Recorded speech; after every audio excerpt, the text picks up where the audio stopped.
Hey everybody, and welcome back. So today is favorites time.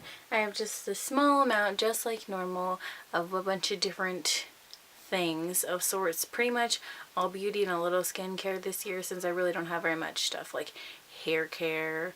Majority of the time I try like one new thing every blue moon. But I did shop my hair. Speaking of hair stuff, oh, I don't know, I was feeling it. It's been hot and I figure it'll at least be like decently length by the time winter comes around, but we stuck with like, it kind of has like bluish tint to it, but it's supposed to be like a silver. It just kind of took different, the toner took differently in different areas, but I like it. It's nice and like fresh. Anyway, going ahead and getting right into it, I'm going to start off with the two skincare items that I have, which I will be doing a dedicated video of this line specifically, so I'm not going to sit here rant on and on about these, but I just want to mention them because they are my two favorites out of everything that I have. And that is from The Ordinary. I do have two videos exclusively reviewing their new foundations. One video is on the coverage foundation and the other video is on the serum foundation, but this is just from their skincare line, and the boxes for the skincare are white versus the makeup is in the black boxes. My two favorite out of all of the products that I use from The Ordinary skincare, one being the natural moisturizing factors plus HA. I do believe HA is hyaluronic acid in this formula.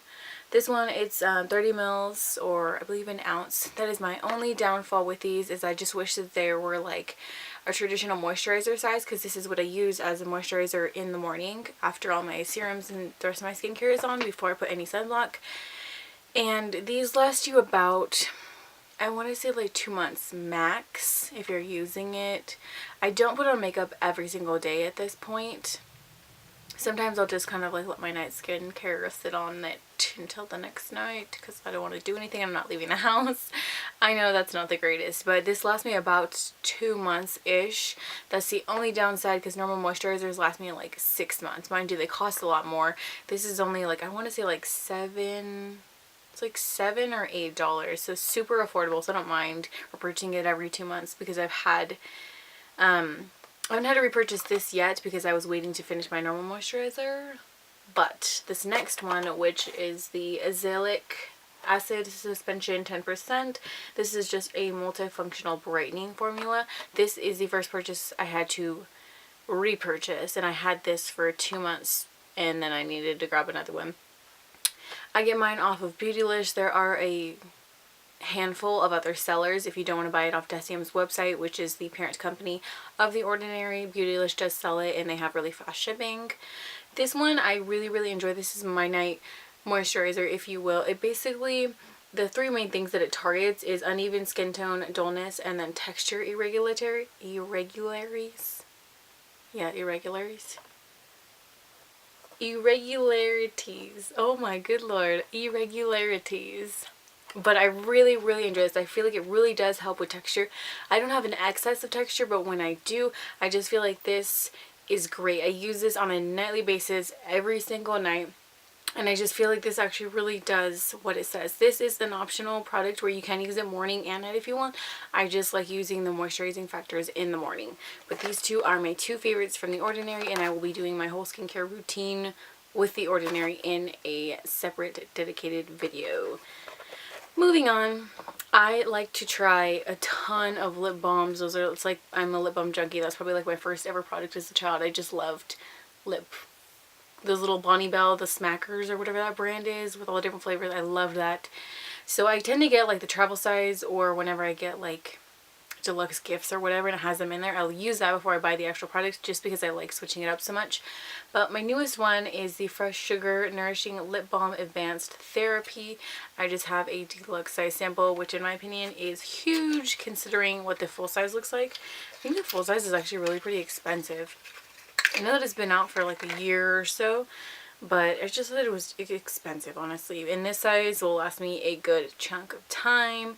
It just has like that right nice, really like slight sweet rose that Fresh is known for in their lip products. It's kind of like a citrusy rose. I don't know, I enjoy it. I basically just go in my finger and kind of like go around the edges and put a little bit on before I go to bed. This does not stay like it doesn't get goopy is what I'm saying, and I can still feel it in the morning when I wake up. Very similar to the Bite Beauty Agave lip mask, where you put it on at night and there's still some left in the morning, and it's not like getting all over your sheets if you happen to be like a face sleeper or a side sleeper. I've just been really enjoying this month for that. It's great. Next two things.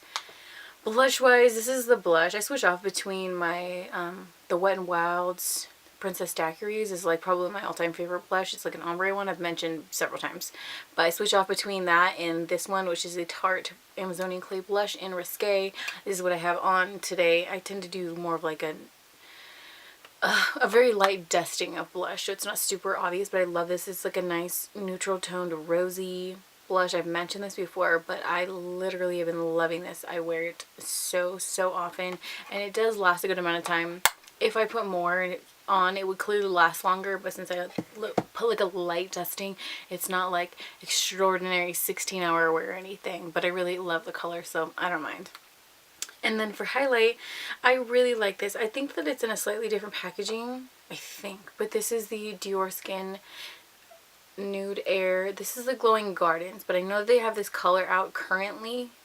I just don't know if it has the same name. This one is 02 Glowing Nude, but I know that this color is currently available. It's just not in this specific packaging. Like this is like embossed with like a rose, like there's like flowers embossed into their powder. But this is such a pretty, like, it's a very like champagne-y colored highlight. I don't know, it's just very nice and very light and very flattering, and it's very buildable, so it's not super intense right when you put it on, but if you add a second layer, it's definitely noticeable, which is what I tend to go for. But I do like that you have the option of building it up if you don't like that stark highlight look. And then mascara wise, this is amazing. The L'Oreal Voluminous Lash Paradise is so good. I got the shade the Blackest Brown. I've actually been enjoying like black brown mascaras for whatever reason. I've been using that Tarte Athleisure one and it's like gone now. That one was like a black brown and I really enjoyed that, so I bought the black brown, and this is what I have on my lashes today over the top of my Tarteist Opening Act Lash Primer, which is what I wear on a daily basis. This is amazing for volume. I have decently long lashes naturally, thankfully, but it's hard to get volume because my hair is like pretty fine just in general. Same thing with your eyelashes. So this gives me such good volume. It is amazing. It's drugstore, so it's affordable. I think it's like $10. L'Oreal has consistently been the one like drugstore brand, or just brand in general, that I love for mascaras. The first mascara I ever bought was from L'Oreal, and it was like in that double-ended packaging where it was like one side was like black and the other side had like the white primer, and you put the white primer on, and the black were like the tube. It was like a tubing mascara. That was like my first mascara from L'Oreal. And then they had like several other formulas where one side was like the mascara and the other side was like a top coat that enhanced your eye color, or another one was it was like red on one side and the white primer on the other side. I don't know, I've just loved the L'Oreal. I feel like they have the best formula when it comes to mascara consistently over the years, and this is amazing. I know that people have compared this to the Too Faced Better Than Sex. I personally don't care for that mascara. That doesn't work on my lashes because I feel like it's better for lengthening in my personal opinion, and I already have long lashes, so I don't necessarily need that. I don't think this is comparable because this gives me volume, so I think that they're opposites. So maybe if you wanted both, or if you don't have long lashes, get the Too Faced Better Than Sex and then put this on top, layer it up. But this is amazing. Brush, I don't switch off brushes too often, but when I do, I'll mention it. I use this to blend out and apply my cream contour, the Kevyn Aucoin one I've mentioned before, and this is the Morphe E8. I just really like the density and the shape of this brush. It's just really nice and precise and petite. This has never shed on me. I've probably been using this. This is like the first time I'm mentioning it, but I've probably been using it for the last like 3-4 months. I don't know, and I wash my brushes like probably not enough, but I've never had a shedding issue with this, and the barrel's not loose or anything. I know that's been an issue with some people, but I haven't had that, so can't speak to that. Lip gloss. Lip gloss was my jam too. It was like lip balm, which evolved into lip gloss. but I don't wear it too often, especially when my hair was like longer. I just can't stand the thought of having lip gloss like stuck in my hair. Like, it just grosses me out. But anyway, I'm wearing my hair in a ponytail, so it's not quite as much of an issue. This is just the ColourPop Ultra Glossy Lip in the shade Boo. This is one of their sheer formula glosses.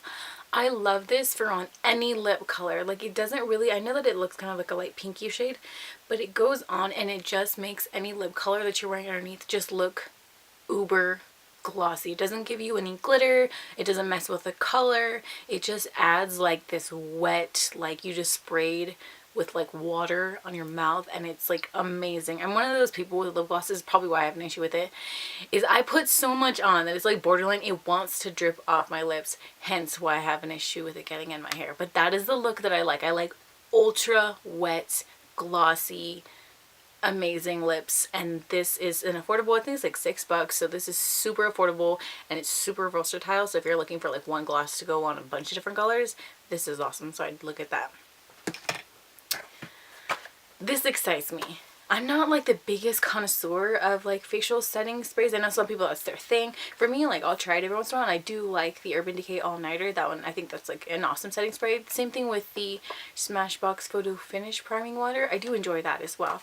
But I really enjoy that. I know that I've done like a separate review on pretty much everything from Elcie at this point. I just am a really big fan of the brand, honestly. But I had to pick this up, and I went in and I got mine from Namie's. What I really like about this is, though it says that it is infused with jasmine, it's not like jasmine scented. And what I mean by that is it's not like, it doesn't smell like you have like perfume on your face where it's like you breathe it in and you're like coughing because it's such a strong like fake scent. This is very natural. You basically only smell this if you take like a breath in right after you spray your face while it's still drying down, and it's just very subtle, light, floral jasmine scent, and I like that so much, especially if you're sensitive to smells. This is amazing because although it is infused with jasmine, once it dries down, you can't smell it, and I think that's amazing. The spray on it is fantastic. I don't know, honestly, I feel like this has been working in like coordination with my natural moisturizing factor. I could be all in my mind, but I feel like this honestly helps my skin. That sounds crazy, I know, but I just want to do it now. It's so refreshing. Literally, if this weren't a tad on the expensive side, I would want to take it with me everywhere and use it like a spray bottle. That's a little bit expensive. That I will say, but you get a good amount. You get like 3.38 ounces or 100 milliliters, so it's not like terrible. But I really have been enjoying this. The scent, once again, very light if that's something that you are kind of like on the fence about. And then lastly, I have to mention this, other than like certain days, like when I just pretty much on the regular day-to-day basis, I have just like bronzer in my eye, like, which is what I have now. I kind of just mix two bronzer shades together and pop it on my eye and call it a day. But when I actually go ahead and play with shadows and like go all out, I have been using this all month since I got it, and I'm so happy. This was like the one thing I stocked hardcore because it sold out as I was like driving somewhere, the first release of this, and I was so on it after that. I was checking all the time, and I finally got it on the second release when it came back in stock in Sephora. This, I'm sure everybody knows about this, but if you don't, it is the Natasha Denona Sunset palette. This is amazing. I know that it is expensive. It's still a decent size. Honestly, they are the same size individuals in here as if you were to buy any of her 5 set palettes or individually as well. So you're not getting a smaller amount, you're still getting a very large quantity of colors, and these are beautiful. So if you like anything that's very like warm toned, orangey, I feel like this just gives you so much variety if you like these shade tones. That being said, this is probably my favorite shade. I don't know what it is, but when I saw this, I was like, I need that specifically for that. I love all the other ones, but this is such a beautiful like salmony pink shade, and it's so pigmented and blendable for a matte. I love it. It is so nice, and I love that you can bend the palette all the way back and just set it down to where, because I'm so afraid since this isn't coming back anytime soon until the fall, I just don't want it to break. But I really enjoy this. The packaging is, it's like nice. It's cute. It's nothing like extreme, but I like that it feels like weighted and durable, and I'm so glad that Natasha Denona saw how much demand that there was for it, not just like necessarily like an Instagram, YouTube spurred demand, but just demand in general, and decided to bring it back permanently in the fall, I believe she said. So fingers crossed for that. This is an awesome palette if you're on the fence. I know that everybody and their mother talks about it, but if you happen to see it in a store, swatch it, I guess, if that's what you're kind of wanting to see how good it really is. But I, non-sponsored, non-anybody, really enjoys this. And that is it for my June favorites. I'm so excited for this next, or actually, well, it's July today. Today is the first day in July. So I'm so excited for everything that's coming this month. And I don't know. Thank you so much for watching. I'll be seeing you very soon in my next video.